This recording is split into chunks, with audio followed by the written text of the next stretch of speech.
अकबर बीरबल की कहानी मूर्ख लोगों की सूची।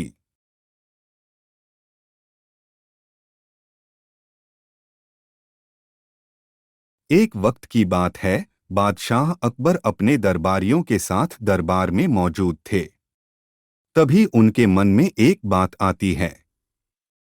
बादशाह बोलते हैं कि मेरे आसपास हमेशा बुद्धिमान लोग रहते हैं और मैं उनके बीच रहकर बोर हो गया हूँ। मैंने फैसला किया है कि मुझे कुछ मूर्ख व्यक्तियों से मिलना चाहिए। अकबर बीरबल से कहते हैं, तुमने हमेशा हमारी मदद अपने ज्ञान और चतुराई से की है। हम चाहते हैं कि इस बार भी तुम ऐसा ही कुछ करो और हमारे लिए 6 मूर्ख व्यक्ति ढूंढ कर लेकर आओ। बीरबल बोले, जी जहां पनाह, मैं आपके लिए 6 मूर्ख व्यक्ति जरूर ढूंढ कर लाऊंगा। अकबर बोले, हम आपको 6 मूर्ख व्यक्ति ढूंढने के लिए 30 दिन का समय देते हैं। बीरबल बोले, जहां पनाह, मुझे इतने अधिक समय की आवश्यकता नहीं पड़ेगी। अकबर, ठीक है, अगर तुम उससे पहले ही मूर्ख व्यक्ति ले आ सकते हो तो यह अच्छी बात है। इसके बाद बीरबल मूर्ख व्यक्तियों की तलाश में निकल पड़ता है। बीरबल रास्ते में पूरा समय इसी सोच में था कि उसे वो मूर्ख लोग कहाँ मिलेंगे।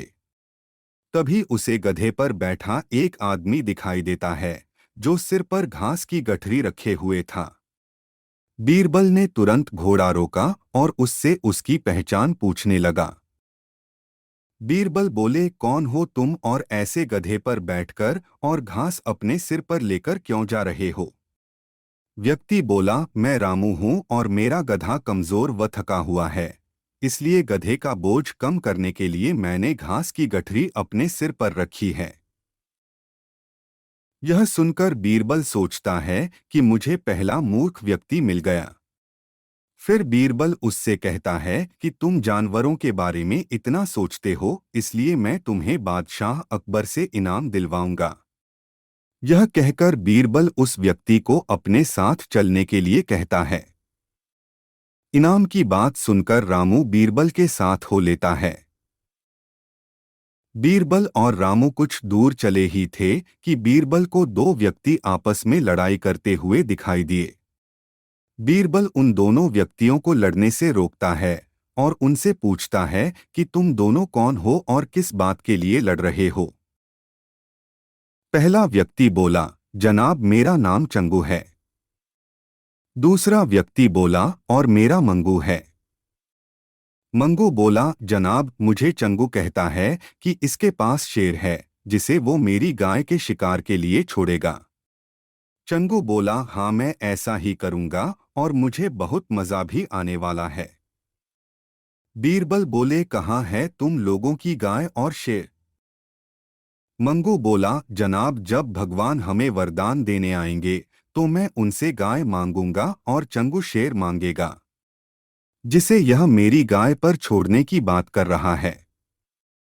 बीरबल बोले, अच्छा यह बात है। उनकी बातें सुनकर बीरबल समझ गया कि उन्हें 2 और मूर्ख व्यक्ति मिल गए हैं। बीरबल इनाम की बात कहकर उन्हें भी अपने साथ ले लेता है। उन तीनों को लेकर बीरबल अपने घर पहुंचता है और फिर सोचने लगता है कि बाकी के मूर्ख व्यक्ति कहां से ढूंढ कर लाऊं। बीरबल उन तीनों मूर्खों को अपने घर में ही रहने के लिए कहकर बाहर चला जाता है। जब बीरबल और मूर्ख लोगों को ढूंढने के लिए बाहर आता है तो उसे एक व्यक्ति दिखाई देता है जो कुछ ढूंढता रहता है। बीरबल उसके पास जाकर पूछता है कि आप क्या ढूंढ रहे हैं? व्यक्ति बोला, जनाब मेरी अंगूठी कहीं गिर गई है जिसे मैं काफी समय से खोज रहा हूं, लेकिन मुझे नहीं मिल रही है। बीरबल बोले, क्या आपको पता है कि अंगूठी कहाँ गिरी थी? व्यक्ति बोला, दरअसल मेरी अंगूठी यहाँ से दूर उस पेड़ के पास गिरी थी, लेकिन वहाँ अंधेरा होने के कारण मैं यहाँ उसे ढूंढ रहा हूँ। बीरबल बोले, अच्छा यह बात है। आप कल हमारे साथ बादशाह के दरबार में चलो। मैं बादशाह अकबर से आपको दूसरी अंगूठी देने के लिए कहूँगा। व्यक्ति खुश होकर बोला, अच्छा ठीक है फिर। अगले दिन सुबह बीरबल दरबार में उन चारों मूर्खों को लेकर पहुंचता है। बीरबल बोले, बादशाह अकबर, मैं आपके कहे अनुसार मूर्ख व्यक्तियों को ढूंढ कर ले आया हूं। अकबर बोले, बीरबल तुमने तो एक ही दिन में मूर्ख व्यक्ति ढूंढ लिए, क्या हमारे राज्य में मूर्खों की संख्या अधिक है? और तुम यकीन के साथ कैसे कह सकते हो कि ये व्यक्ति मूर्ख हैं? बीरबल ने बादशाह से सारी बातें बताई। फिर अकबर कहते हैं कि ये तो केवल 4 ही लोग हैं, बाकी के 2 मूर्ख कहाँ हैं? बीरबल बोले, जहां पनाह यहाँ पर 6 मूर्ख व्यक्ति हैं।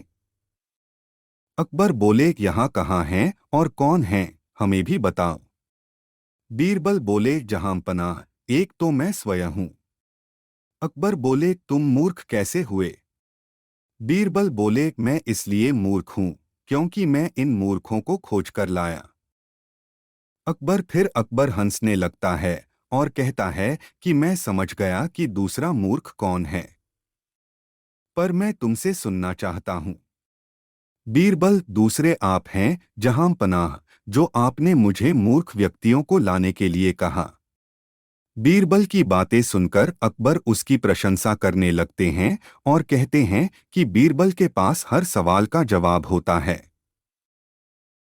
इस कहानी से हमें यह सीख मिलती है कि दिमाग और चतुराई से हर मुश्किल काम आसान हो सकता है, लेकिन ऐसे कामों में अपना कीमती समय व्यर्थ नहीं करना चाहिए जिसका कोई मतलब न हो। प्लीज वीडियो को लाइक करें, शेयर करें और चैनल को सब्सक्राइब करना बिल्कुल ना भूलें। पूरा वीडियो देखने के लिए धन्यवाद।